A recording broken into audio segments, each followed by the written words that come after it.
As we are going live, recording in progress. As we're going live here on You Be the Judge, I'm Dr. Paul Dyer, and my other co-host, Marylin, Pierre, and our other co-host, Judge Claudia Barber. I know she's kind of busy these days, but if she joins us, she's our other co-host. We want to tell you about You Be the Judge, and it's really simple. It's about information, understanding, and hopefully it puts you into an action. But before we get into our conversation with our special guest, Sherry Warren, who's going to be talking about things, I really would like to address the recent events about Tyre Nichols. And before I get there, I do want to play something that has been on my heart to play. And it's not the Tyre Nichols video, because I'm sure many people have seen it or heard about it, but I do want to play something that I think a lot of us resonate with. So if you just bear with me, those of you people who are listening to the podcast, you'll hear it, but those of you watching, you'll be able to see it. So here we go. I'm gonna... By the river, in a little tent,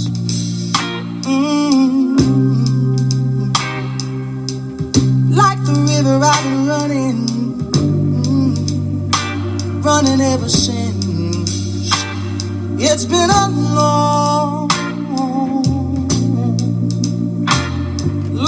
time coming, but I know change gonna come. Oh, yes, it will.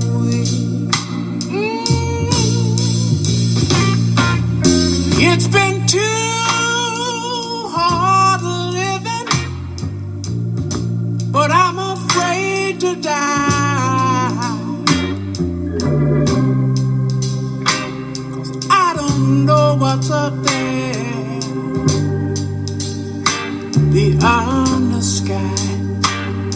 It's been a long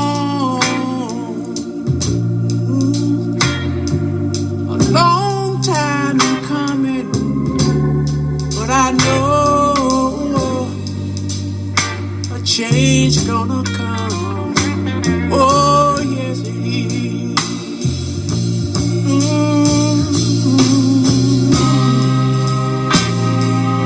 Then I go to my brother.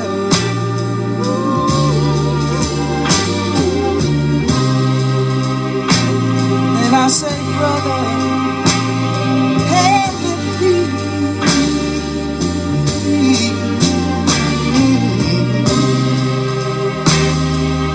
But he wind up knocking me back down on the knees. There been times that I thought I couldn't last for long, but now I think I'm able, Father, to carry on. And it's been a long time coming, but I know change gonna come. Oh, yes it is. Yes it is. Yes it is. Said I know. So I hope that change comes soon, because we have been singing that song for a very, very, very long time. Right, and it's getting sickening. Yes, exactly. And I understand your sentiment. And we've talked about this before. This is not a black and white issue. It's not white police officers necessarily, mistreating black people. It's a systematic problem. Mm-hmm. You have black people who are part of the problem as well. And sometimes it comes to your face like that. And it's just so hard to ignore, and it's difficult to swallow no matter who's doing it. But when you see somebody who supposedly looks like you, who supposedly has had some of the same experiences that you've had, who then, you know, And I think it's a self-hatred issue, because I don't see how somebody could hit somebody and beat them up like that if they have any sort of feelings for them. You know, I think it's just they look at this person and they remind them of themselves, and they just keep on doing it. It's one of those lines in there that says, I went to my brother and my brother knocks me down. I mean, we look to support and help each other, hopefully, right? That's service to humanity, that's service to life. But everyone is not about service, they're about self. Yes. And I think this is what's coming out of it, and that is something we have not talked about, because we're still being desecrated and manipulated as an African American people or melanin people, however you want to pull it. It's and we realize that that is the melanin and all that kind of stuff, the color thing, that is a social construct. Yeah. But some people have drunk the Kool-Aid so much that they cannot even realize it's a social construct. They think it is an actual thing that, if you have, if you cannot pass the paper bag test, that must mean that you're not as intelligent, you're not as, sophisticated, you're not as civilized. And some people actually believe that. I mean, just today, there was an incident at Gaithersburg High School. There was a racial, I shouldn't say an incident. It was a fight. Well, no, I was talking about the race-related, was it graffiti that they put at Gaithersburg High School? In the high school. Yeah. But there was a fight in the school, too. Oh, there was who knows which came first? So, yeah. And then when we talk about Tyre Nichols, or we talk about anyone, right? Because we're going to listen to our guest, and she's going to tell her story. And for you who are going to be watching this with your kids and talk about it, this is a discussion that needs to happen, hopefully off air with your children if they're watching this. And if the children are watching this, go talk to your parents. Because as the backdrop behind me, it's Emmett Till, because he was also brutalized and killed. And Tyre Nichols was also brutalized and killed. And Sherry Warren's going to talk about her brother and her. And it is so disgusting because it keeps. Well, and also that 13-year-old, the Metro employee who just got charged today for shooting that 13-year-old in D.C. a couple of days ago. She said, I'm sorry, I think he said that he was that the 13-year-old was, checking on car doors to see if it was unlocked. I'm like, well, if you come across somebody doing that, call the police, and hopefully the police will do what they are hired to do, which is serve and protect. If that child is trying to get into the car because it's 2:00 in the morning and he's trying to find a warmer place, then the police will take him to a shelter or wherever it is that's warm.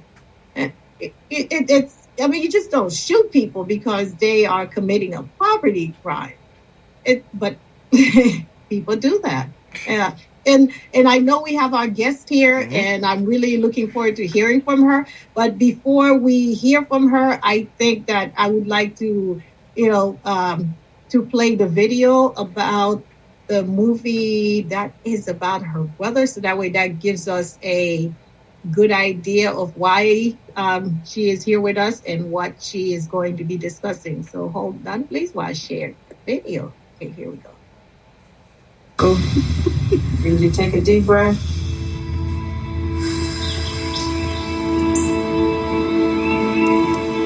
In the dream, we're in the front yard and Keith is there. And he starts to slowly walk off. He never says bye to me. He just says, I gotta go. If he would have left a note, he would have said goodbye.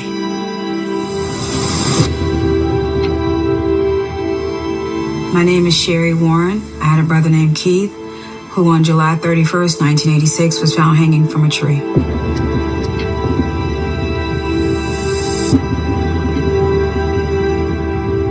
As soon as we got to the scene, everything just went sideways.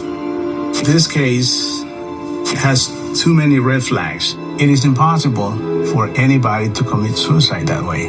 How in the hell do you get a young black man hanging from a tree and that not send alarm bells all the way up through the police department?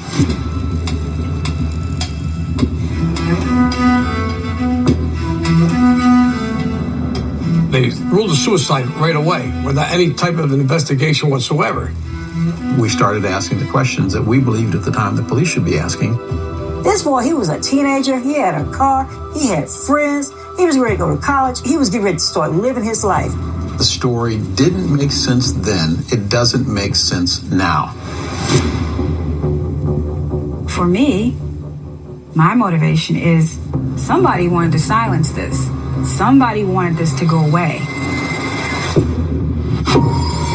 Nobody was investigated. Nobody was interviewed.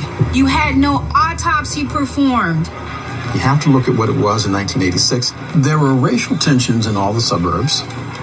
My mom did not put her head in the sand and quietly go away. No. And I'm not doing it either. Mary Cooey went to her grave trying to figure out what happened to her son. Her life drained every year, trying to fight for justice for her child. And she couldn't get it. Not while she was here, but while I'm here, I'm going to fight for it too.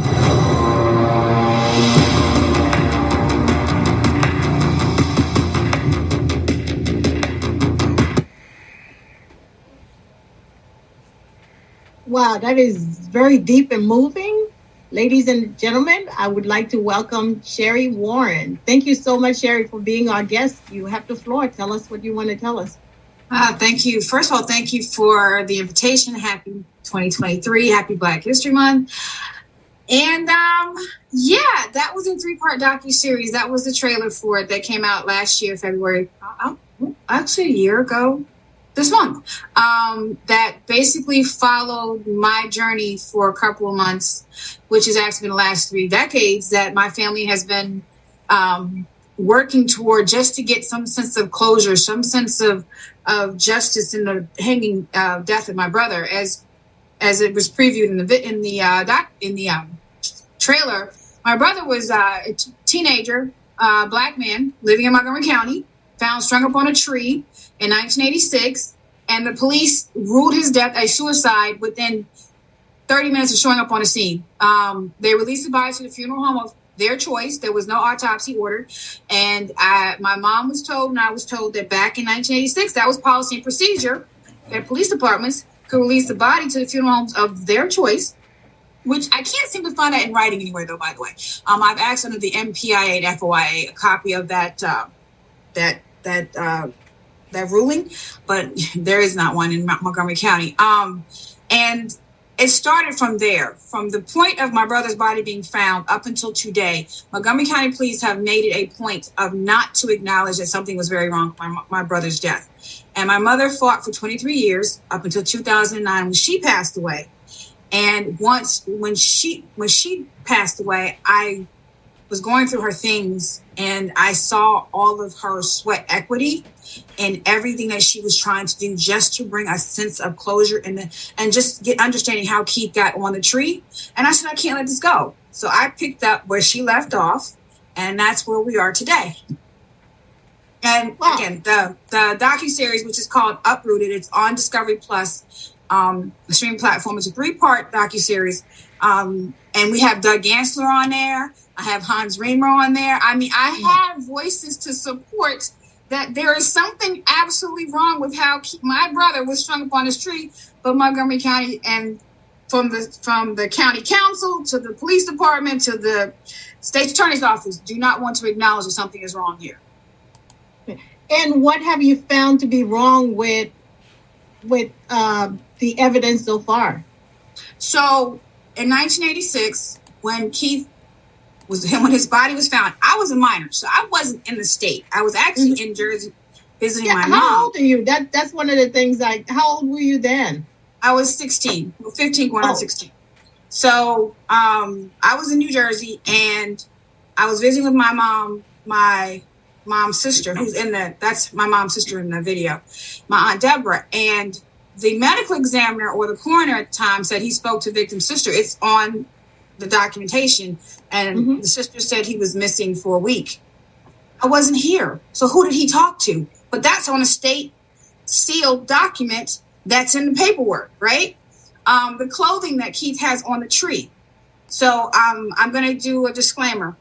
If you Google Keith Warren, there are some pictures of my family. I didn't put them up there, but they're on the website of Keith on the tree. They're not full.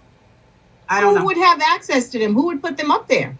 So the pictures came. So let me give you the story about the pictures. So in 1994, I want to say,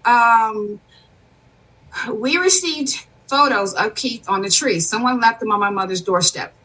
Someone went into Montgomery County Police Department, got the negatives of Keith on the tree, had the negatives developed, put the negatives back, and gave us the pictures.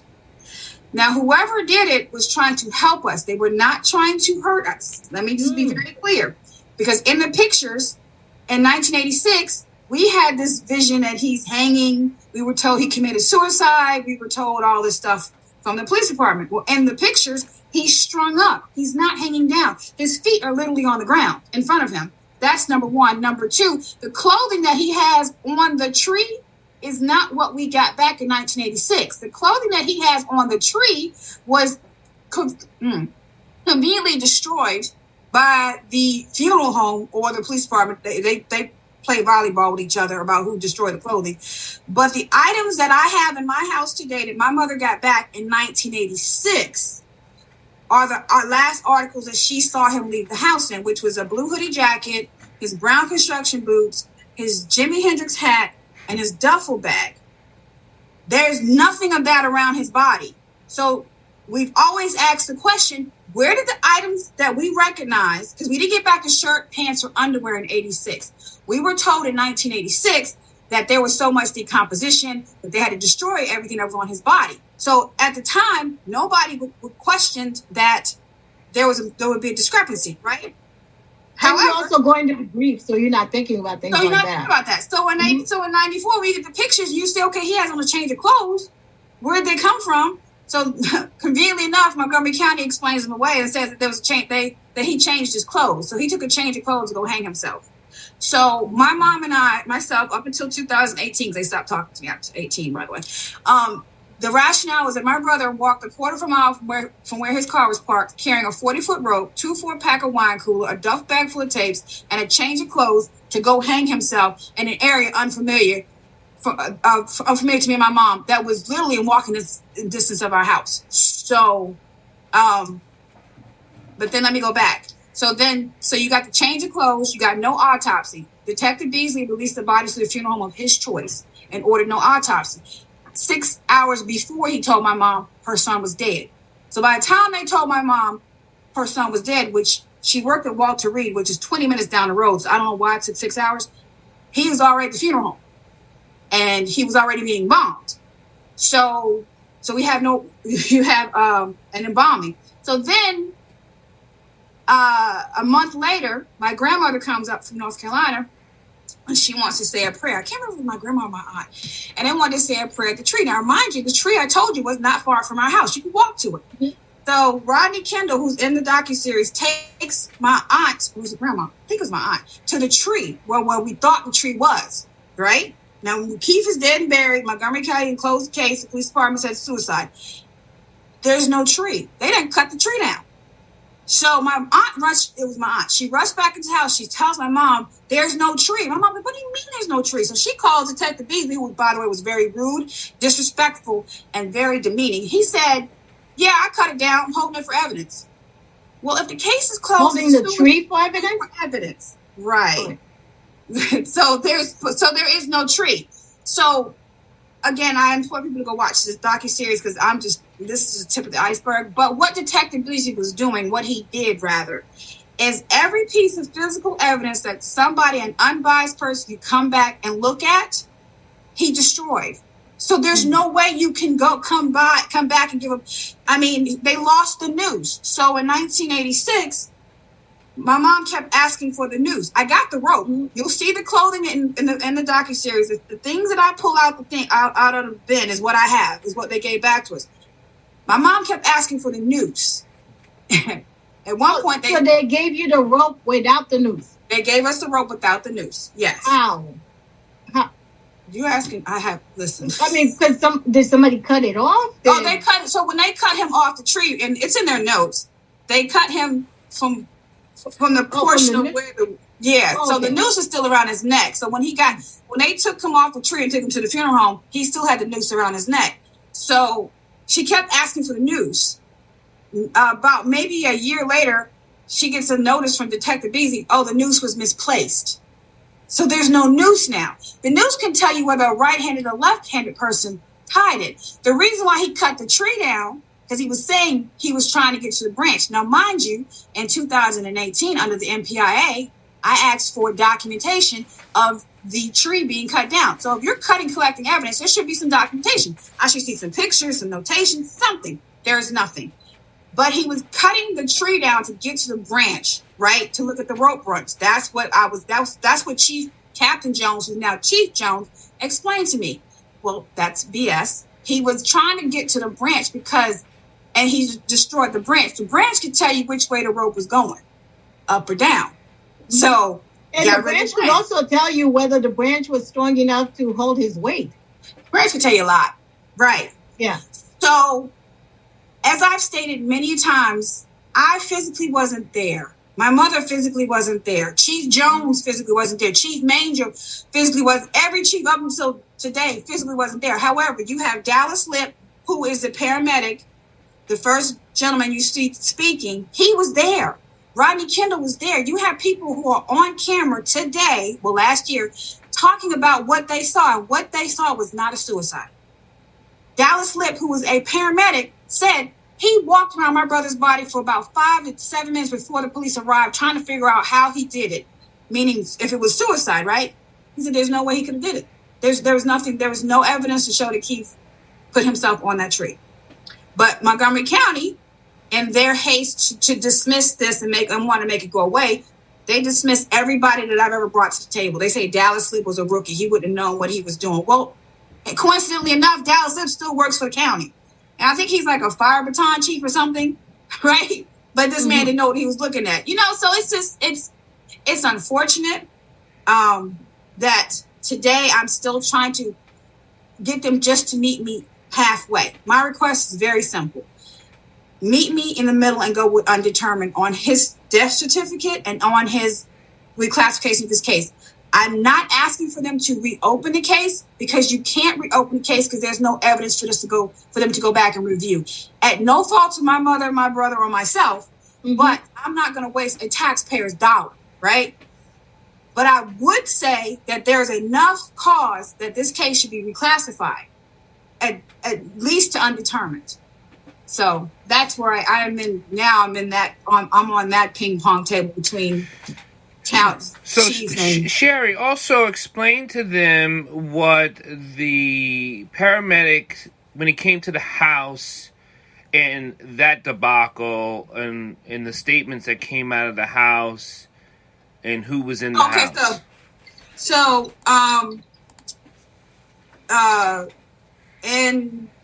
initially in the beginning, Dallas Lip, who's a paramedic, who y'all see, Dallas said that when the call came over the radio in his ambulance, it was said that there was a body in the basement of this house. They go to the house, right? The ambulance team, and they're met by 3 individuals. One of them was Chip Wims, who lived in the house. One of them was Claudia Lawson, Chip's girlfriend, and there was a third gentleman who was unidentified. When Dallas and his team got to the door, they were like, no, it's not in the house now, it's outside. So what? At this point, Dallas is saying, Dallas at the time, remember, he's a rookie. It wasn't his team, but he was saying his boss, like, okay, I don't care where it is. Somebody's got to take us to it, right? So then the 3 people got to arguing amongst themselves about who was going to take them. Because the girl, I don't want to say her name, but the woman in the house was the only one physically able to go because the other gentleman had broken his leg. And I don't know who they never identified the third gentleman. So nobody in the house was ever interviewed by the police. Nobody in that house was ever talked to by Montgomery County Police Department. And Dallas Lips said he thought that was strange. So Dallas Lips said that when he saw Officer Leverett come on scene and Officer Leverett released them from the scene, he thought that Keith would get some type of justice because Officer Leverett was black, right? Hence to what we're talking to today. So in Dallas Lips' head, he said, I see you have a black man on a tree. You have a black police officer. This kid's going to get some justice. We're going to go. Okay, because they got released. He didn't realize, so he saw my mom on TV 7 years later, that we were still trying to figure out what happened to my brother. He contacted my mother because he said there was something very wrong at that scene, and he does not understand why they ruled the way they did. And he's still speaking for my family. So Dallas Lips is a hero for me, but that's a whole nother conversation. So also explain the connection between the boy in the house, who his father was, and how this thing goes up and down the chain of police information. And go ahead. So the person who was in the house, he was friends with one of the persons that came and cut my brother's body. So Detective Beasley called Collins randomly out of all the funeral homes in the area. He calls Collins Funeral Home. Don't ask me why. That's what he told us. Collins Funeral Home comes, picks up the body. One of the persons that was working for Collins was best friends with one of the guys that was in the house. So there was a connection there, but nobody. You can't. The gentleman in the house is dead, and the Collins guy. The reason why I know that information is because it's in the police notes that they gave me back in 2012. Because under the MPIA, FOIA, I requested every piece of documentation that they had on Keith's case, and I had to threaten Major a couple of times. It took about a year, which should have took about 30 days, but I got it. But in their documentation, which did not make the police report, by the way, Officer Leverett wrote a handwritten note to himself in his notebook. They only sent me this one page of Officer Leverett's notebook, so I got it. I made a copy to the line. Officer Leverett said Detective Beasley knew a victim's prior mental history at scene, no indication where information came from. Now, in 85, my brother had a panic attack. Paperwork is in Duke University. That was in 85. In 86, when my mom asked from 86, and I kept asking the question, how did Beasley know at the scene about prior mental history? Yeah. Okay, so Jones, in his cockiness, when he was Captain Jones, because now he's Chief Jones, as you know, he put it in writing, got it online. I sent, because when I got the documents, first of all, they sent me quadruplicates of everything, not thinking I was going to go through everything. I don't know why, but okay, whatever. That's how I found the note. But I sent a nice little email to Jones asking, well, how did Beasley know about my brother's prior history? If you all have said since 1986, he had no prior communication, contact, nothing with the police. My brother was a good kid. He was never arrested. I don't even think he had a traffic ticket. In a panic attack, to me, I'm a layperson when it comes to that, but that's different from depression, suicide, and we're talking a year prior. So, but Jones says that this was in 2012. He reached out to Detective Beasley, and Detective Beasley said to him, and I got it in writing, that he spoke to somebody at the scene who told him about Keith's prior mental history.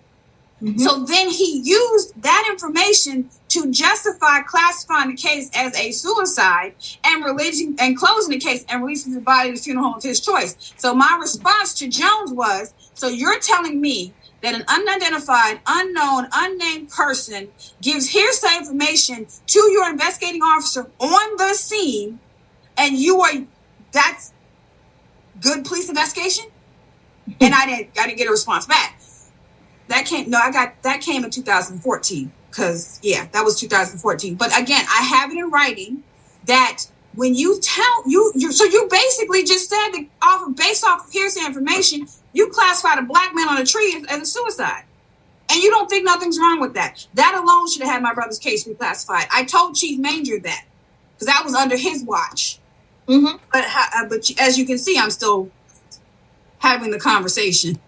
Well, with myself, they stopped talking to me because I was in 2018, prior to Manger's departure, because I was on Manger's neck. I kept sending him emails about, okay, well, what are we doing? What's going on? I just, there's your police department here's the information to class my brother's death as a suicide. What's going on? So Manger responds to me in an email. He says, Miss Warren, this was 2018. I reopened your brother's case, and he put these 2 detectives on the email with me. Okay, so then I'm excited because you didn't tell me you reopened the case. I didn't know this was happenstance. So I respond back to him, okay, what happened? Why did you reopen the case?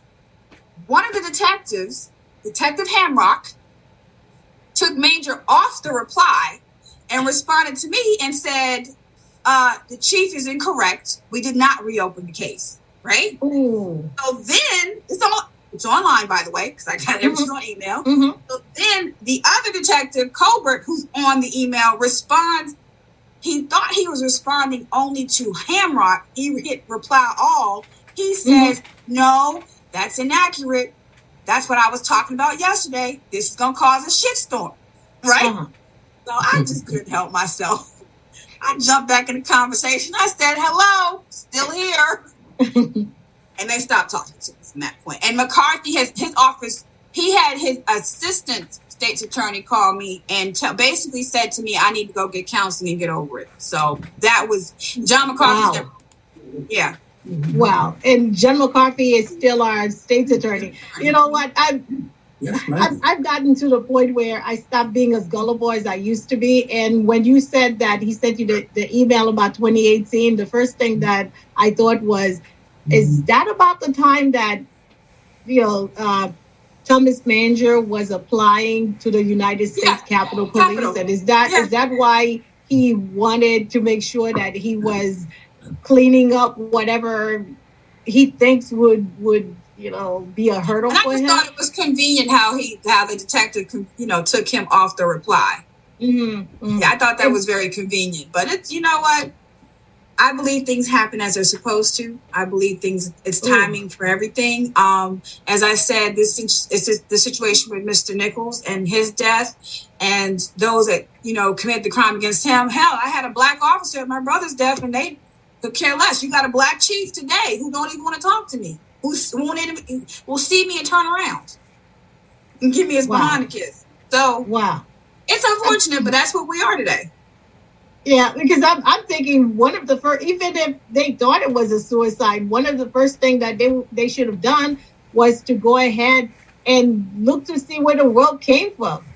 Because, your brother could have purchased a rope from Lowe's, Home Depot, just like a quick follow-up like that would have given a lot of information.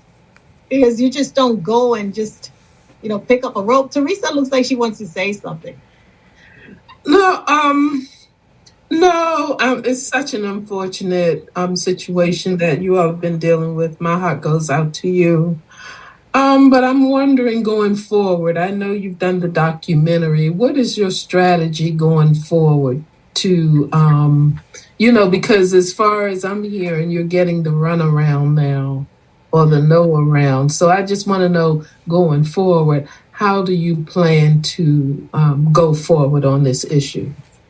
Well, I have been blessed to be introduced to several organizations that are in the last year that have been helping me.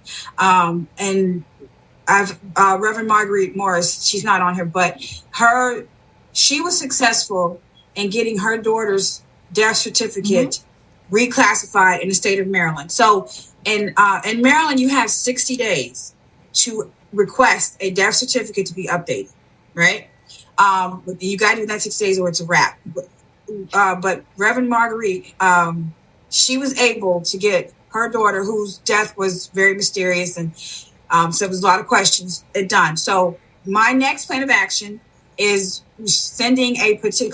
So in 2003, my mom sent a petition to the medical examiner's office, and you're going to get a kick out of this, to the attention of Dr. Fowler. And everybody should know who Dr. Fowler is. Dr. Fowler spoke on behalf of the defense in the George Floyd case. In her 60-page petition, she had attachments, her lawyer, and they went through everything, requesting that my brother's death certificate be updated. Dr. Fowler's office never even acknowledged the document. So I have now flipped that document, and I'm about to send that to the current interim medical examiner to see what he's going to say. Because from my understanding, I can request a hearing with the Secretary of Health, who oversees the medical examiner's office, and then try to get a hearing in order to move forward with just getting it updated to. And I just want it. It's not a suicide. I can factually, medically, and scientifically show you how it's not a suicide. And what I said to Chief Jones in my many meetings with him was, I need you to show me factually, scientifically, and or medically how it's a suicide. And they can't. So just meet me halfway. I haven't asked for any money. I haven't asked for an investigation, nothing. So how has the NAACP been involved? Okay. So initially with my mother, back in 1980, end of the 80s, 90s, they were involved with my mom. I had put in several requests. Yeah, they're not. I stopped trying. So I called asking for help. ACLU, Action Network, Al Sharpton. I actually ran up on, what is the Attorney General now? When he was Lieutenant Governor, I can't think of his name. Anthony Brown. Anthony Brown, yeah. Yeah, ran up on him. So, yeah. The only person in politics that has taken an active stance in helping me in any shape, form, or fashion has been Hans Reamer. And Hans used to sit on the county council in Montgomery County. I can't get the county executive to call me back. I've emailed, I've messengered every member on the council. Can't get them to acknowledge me. It's unfortunate, but I got a couple good more years in this. I'm not going nowhere. So yeah, I'm gonna keep knocking on doors. And that's very good. I've been trying to get Reverend Morris to be on You Be the Judge, and so she's so busy that I keep on trying. I'm going to continue to keep on trying because, like you said, she is. She knows a lot about these things and she knows a whole lot more than she wants to, and you know a whole lot more about the system than you want to, because you prefer to have your brother with you rather than have to deal with this. What has Hans Reamer done to help you? Hans has been very vocal. He was on the docuseries. He has reached out to former Attorney General Brian Frost. He's helping me with my steps now and just working with them, trying to get the medical examiner's office attention. But it's a situation where it's going to take more than just him. But I feel like I'm making a little bit of headway because of the docuseries, because Doug Gansler back in 94. So when Doug Gansler, and everybody should know who Doug is, Doug was the state's attorney for Montgomery County. Then he went on to be Attorney General. State's attorney, then Attorney General. Back in 94, Doug Gansler convened a grand jury. Didn't tell us about this grand jury. In this grand jury, he presented Keith's case. The grand jury's ruling came back inconclusive as to whether or not Keith put himself on the tree. That alone should have reclassified Keith's case, right? But it didn't. Anyway, I digress. Let's fast forward. I have Doug Gansler on camera on the docuseries stating that this case should be reclassified. Oh, wow. Doug, right. So the state's attorney for Montgomery County back then said that it should be reclassified, and it still wasn't. And well, wow. he just voiced his support of the reclassification. Oh, okay. Now that's the first I've heard of it in 2022. So he might have said it before to somebody else, but I ain't. Yeah, but either way, he finally joined the party. I'm happy he showed up. Yeah, I'm happy. So Here, you know, Sherry and I, I've been working with her. After hearing all this, whoever listens to it in the podcast and on the video and wherever, you have to ask yourself, what is the cover-up? Who are they protecting? And there must be someone sitting in a seat that can still be compromised by this. Because why keep this such a maze of confusion when she's only asking for reclassification now? I'm not a conspiracy theorist, but I tell you, this is so what many families have gone through for years, like Sherry, like people who have recently been killed, or several years ago, several months ago, and nothing has been done. It's because they cover things up in this type of fraternal order of police. This is the corruption we're talking about, whether it be from the judges all the way down. This is hard for us to hear when we say we believe in justice, but how can we? Marylin, you're an attorney.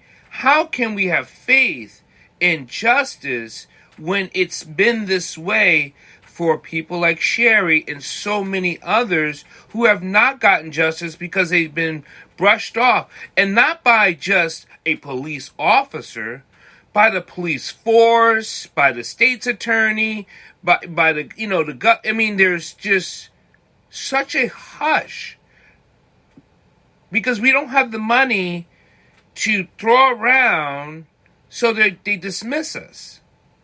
Mm-hmm. And these people seem to have no consequences for doing this. And even if they have consequences, it's so much later that there doesn't seem to be any justice. I talk a lot about the exonerated five because I think basically when things like that happen and they're not investigated properly, our safety is what's put in jeopardy. Like with the exonerated five, because these police officers decided that they were going to pick on these five minors and pin the Central Park rape on them, they did not look for the person who actually did it. And the person who actually did it went on to rape other women and went on to actually kill another woman after he raped her. So had they looked for the person who did it in the first place, these women would not have been raped. This woman would not have died. And I think that's what's going on as well, because if what happened to Keith wasn't investigated, somebody is out there thinking, hey, I got away with this. Maybe I try it again. But the thing is I think I that is possible. I think someone killed Keith who was connected to the police force. Mm-hmm. That's what I believe, because it was so fast, such a cover-up. It wasn't just a minor cover-up. This was huge. It wasn't just bad detective work. We have to stop thinking people are doing things because they're incompetent. There are things done intentionally that we overlook, thinking that someone just made a mistake. And I think they play on that, our ignorance, to say, well, maybe they didn't look at this. Maybe they did, and they did it to do it this way purposely. So exactly. I think everything that was done to Keith Warren was intentional, and I think it goes back to a police officer or people on the force and people that are connected to friends of the force and all that stuff. So, and also, even if they're not connected to people on the force, sometimes they're like, well, we live in a nice area. We don't want people to get the wrong impression. And if we come up with, this is what happens in our area, people might think that, the crime rate is up and all that kind of stuff. Holly has her hand up. Holly? Well, but the question is, what are we going to do about it? And doesn't it seem as though anyone should have an expectation that something's going to be investigated in a clear, transparent way. And it just seems to me that this is an example you get to pick or choose and, treat people just, poorly. Well, to your point, Ms. Joseph, so my mom did try to file a lawsuit. I'm telling you, this my brother's case reaps. I could do a bad Lifetime movie. She tried to file a lawsuit based off of civil rights being violated because he didn't get a fair justice inquiry into his death, right? And she tried to. You have 7 years in Maryland to the statute of limitations. She didn't know the system. She didn't know how to work the system. She tried to get a lawyer. She couldn't get a lawyer who wanted to go up against the state or county back then. So she had to go outside into the District of Columbia. And the lawyer it's on the website, for whatever reason, he filed the case 7 years, 3 months after statute's up. So she took him to the Bar Association. She got her money back and they ruled in her favor. He tried to argue that, we weren't cooperative. We didn't. Do we look like we wouldn't be cooperative? So anyway, and to your point about the resources, because I'm very active on social media. If you Google Keep Warren, you're going to see something probably every day, if not every week. And I don't know what county you live in, but in Montgomery County, there was a case of the Lyon sisters, right? Detective Hamrock, who was on oxygen, the same one that basically told me to go get counseling too and get over it. He's on camera showing his tears for this case. And so for those who are not familiar, 2 sisters came up missing in Montgomery County, Lyons, the Lyon sisters, back in 1976. They were kidnapped. Supposedly they were murdered. Their bodies were never found. There was no physical evidence to really tie anybody in. But Montgomery County put resources and man-hour into solving that 40-year-old case, right? And closing that case, but won't even acknowledge or even address me. Yeah, just to distinguish, wasn't their father someone well-known? Yes. And I think they still live in the county, but so no, but that goes to my point that it shouldn't be who it is, but consistent treatment of everyone. So, and they were white. Keith is black, and I try to stay away from the race card, but I really can't because. You're going to close a 40-year-old case that you did a whole press conference about, you put a whole bunch of man-hours and money into, but you won't call me back. How does that work? You have nobody, no evidence. You're going off hearsay information to close a 40-year-old case. And again, my sympathies to the Lions family, I trust me, I know what loss is. But at least you got some semblance of closure.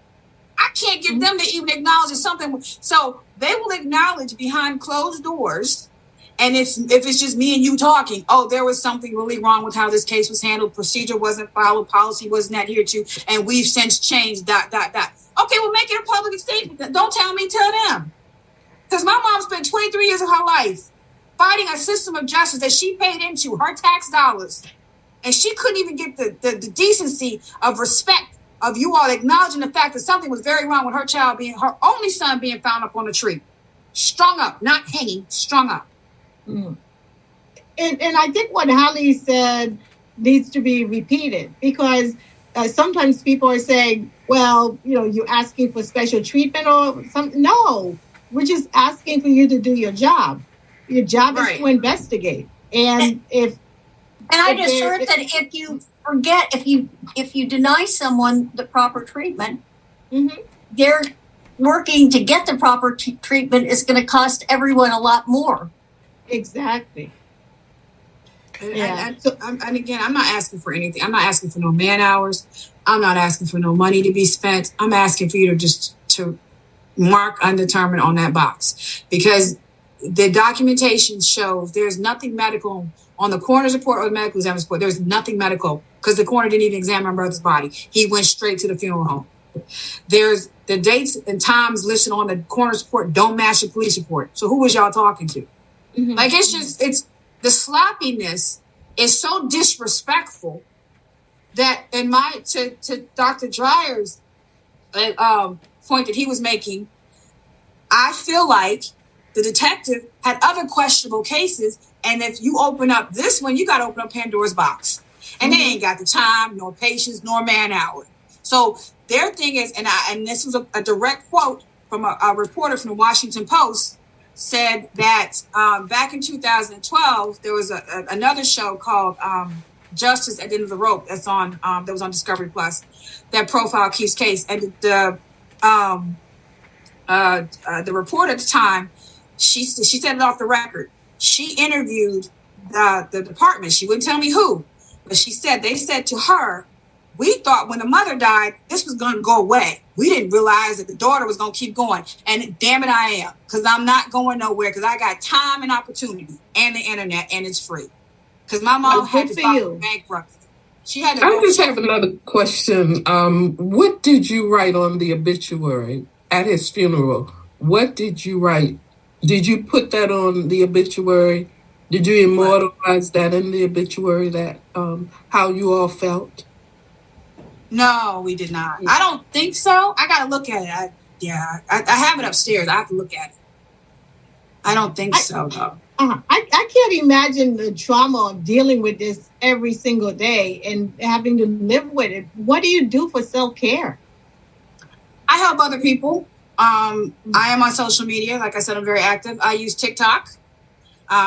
It's called, the handle is @JusticeForKeith, and basically I help other because I'm literally helping other families that are going through what I'm going through. I recently, just last month, I had a family reach out to me from North Carolina. Their loved one in November was found dead in his car, and the police tried to tell them that he committed suicide. And there's a lot of discrepancies, and I'm helping his family member understand, like, people don't know about statute of limitation. Like, the day the incident happens is the day that the clock starts ticking. So you got to figure out what you want to do. I understand you got grief, but understand if you want to take action, that's probably the court of law is the only place you can get action. So I'm helping her because, like, for example, the police claim he shot himself. Well, the gun was behind him.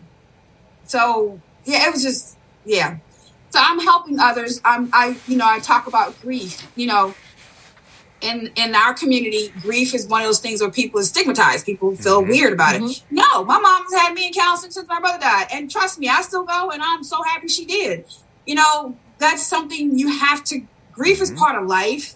And but it's there to help. Like, you can talk to your friends, you can talk to your partner, but a trained individual is who you need to have a conversation with to help you to navigate the waters of grief, because sometimes you need that life raft, and sometimes your friends can't provide it. They try, but Sherry, give the website where people can look at the documents that you have posted up and the pictures. So I have two. So I have a nonprofit. I have a nonprofit. I have the Keith Warren Justice Foundation.org. And that's a not-for-profit in Maryland. And it's basically there to help other people navigate the judicial system. So something that my mother didn't have. It's in Keith's name, but it's not about finding justice for Keith. It's for Keith to help others. And then you have the KeithWarrenJusticeSite.com, just like it's spelled. That I put up all the documents of what I've discussed tonight and more. And what I've dealt with the county. So again, I talk fast. So it's the Keith Warren Justice Foundation.org is a not-for-profit. And basically I pay for people to sit down with a lawyer for like maybe 2 or 3 hours to discuss their case. And a lawyer will tell them, well, you do or you don't. Something that my mother didn't have. And then the .com, which is the Keith Warren Justice Site, SITE.com, that has Keith's case. That's his information. That's about the stuff that I've dealt with, my thoughts, because they're my thoughts. The Keith Warren Justice. Well, it'll go. Both of them will go. It'll populate back to it. But yeah, the Keith Warren. I feel this is not. There's so many things, so many feelings going on right now for me. This is not the first time. Can I make one more point? Yeah, go ahead, Sherry. I also want your listeners to understand, watch who's fanning your flame when it comes to these to social media posts about current events. Mm-hmm. Because I've said this before, and I'm going to say it again. I reached out to every national organization. And they said everybody nothing. Everybody that said they speaking for us, I can't, because I ain't got no cameras and I ain't got enough people talking about it, and that's fine, it's cool, it's whatever. But watch who's fanning your flames, okay? Because they can either start an inferno or they can help motivate you. But at the end of the day, we all need to start talking about the George Floyd Police Reform Act. I think that needs to be a topic of conversation. I think you need to be more aware of that. Yeah, sorry. I had to put that. No. Yeah, and if people are only talking about it during election season, be very wary, because you want to ask them, well, why weren't you talking about it before you came to ask me to show up at the polls to vote for you? That's right. Because you got all these people, got all these opinions, and got all this conversation, but ain't nobody telling you no resolution. That's right. Because I'm gonna tell you this, and that'd be totally true from up front. If something happens at my house, I'm calling 911. So yeah, because but it's the transparency. It's the police unions. We have to restructure all of the justice. It just got to be restructured, and it's got to start somewhere. But that's it does. But the thing that turned that around was the use of police cameras. And you didn't have the benefit of any kind of, and that's just totally a different thing, isn't it? Yeah. Yeah, but sometimes they don't turn it on. Yeah, they don't turn those police cameras on. Well, yeah, but you know, she didn't have that to be turned on or not. But what about organizations?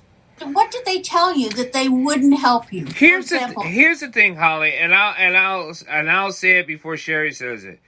Not every organizations are doing what they believe their mission statement says they do. Good or bad. Or it's for just whom they do it. Yeah, or who they do it for. Or what they get out of it. A lot of this is selfish action on their part. And you can name any Greek organization from here to there, from this service to that service.